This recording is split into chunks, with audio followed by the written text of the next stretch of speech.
This year, the Christmas wreath won't be on the door but on the table. This traditional pastry is woven from walnuts, poppy seeds, and candied fruits. One bite, and it feels like the holidays just opened their doors. I'm Violet, let's cook with me.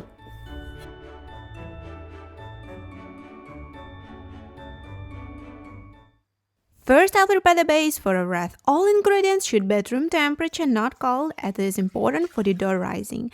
Therefore, I will crumble 25 grams of yeast into a warm milk. Next, put 120 grams of sugar to the milk. Also, I add a little vanilla sugar and a pinch of salt, as always, to balance the universe. Mix everything well with a whisk until the sugar and yeast dissolve, especially the yeast. It must dissolve completely. And now look how they bubble. This is a good sign they're alive and already starting to work. The only wet ingredients left are the eggs. I need 2 of them, so I pour them into the mass and whisk carefully until smooth. Once everything is well mixed, I can add the flour. I'm gonna sieve 650 grams into the mass. You may need a little more, for example 700 grams. It all depends on the condition of your flour. Start mix with a spatula, and when the dough thickens, I'm gonna knead it with my hands. At this stage, you will see whether you need a little more flour or not. If the dough is not thick enough, add a little more and continue kneading. Totally, I've used 650 grams of flour for shaping. The dough is almost ready, and all we need is to put 100 grams of butter. I add the butter at the end to the almost finished dough and knead it very carefully. It should be completely and evenly absorbed by the dough with no pieces of butter.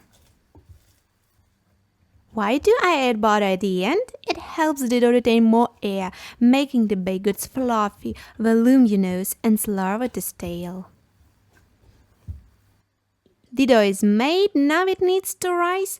I lightly grease the bowl with oil and put my beautiful dough in it. As you can see, it is very tender and soft.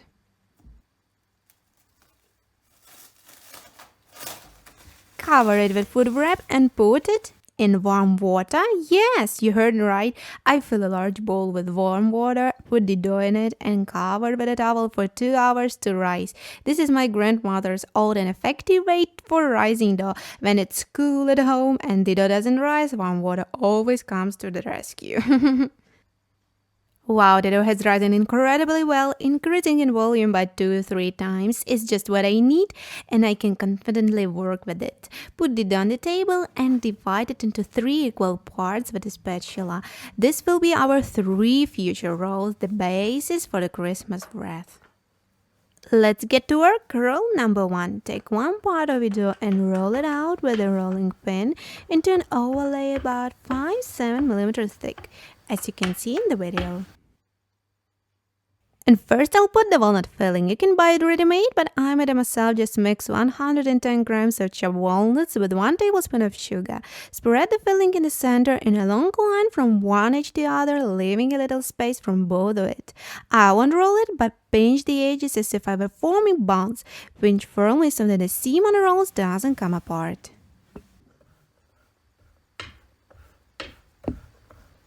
Roll number 2, also roll out the second part of it into a long oval, and the second one will have a poppy seed filling.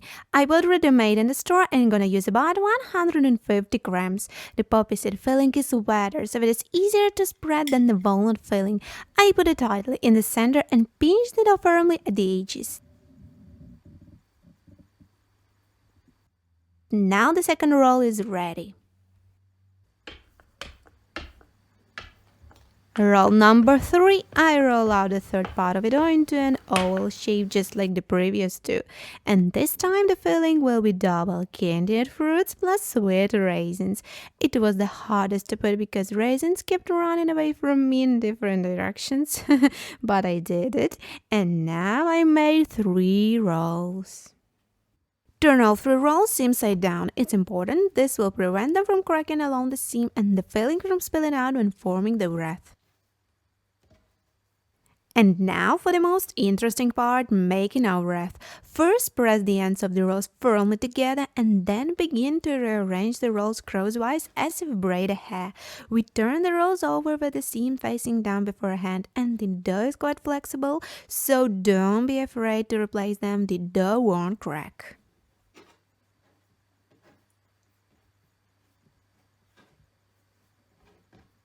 My bread is ready, and to form the wreath itself, I will take a baking sheet lined with parchment paper and something metal greased with oil to form a circle in the center of the wreath. Here I have a simple little bucket. Lay the bread on a baking sheet and form in a circle. Its two edges need to be pressed firmly together. It is very important to press the bread down on the sides along the contour. You can use a foil or the top of a metal round pan for this. This is necessary so that the bread doesn't spread in different directions but rises upward and remains whole. Let the bread rise in a warm place for 1 hour.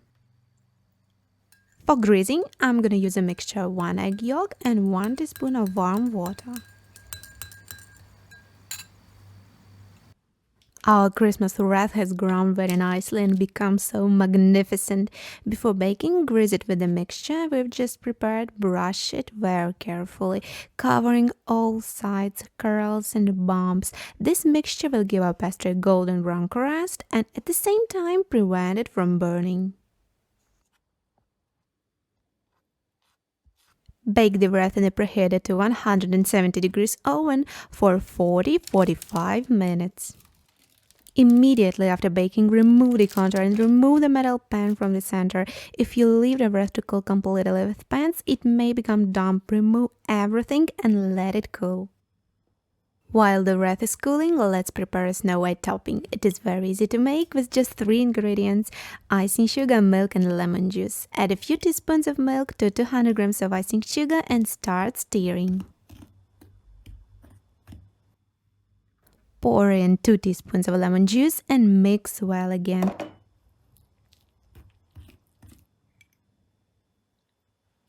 The icing sugar should melt. Add as much milk as needed to form a liquid glaze. I needed 8 teaspoons for this. The wreath has cooled down and it's time to decorate it. I cover the entire top with the topping. Drops may drip down the sides, but I leave them as they are because I think it looks nice. By the way, this topping can be used to cover gingerbreads, scones, cupcake, etc. It is a universal topping for desserts.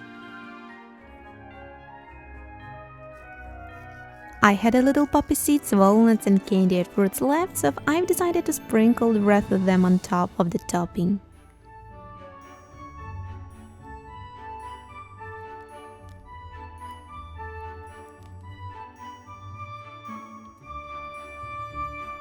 This isn't the first time I've baked this Christmas wreath, but this year I decided to share the recipe with you.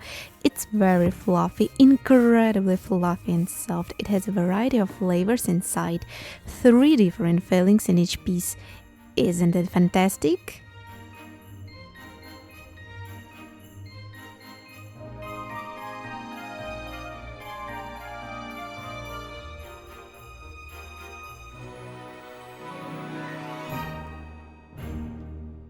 That's all for today. More recipes next week. See you next time. Big hug, yours, Violet.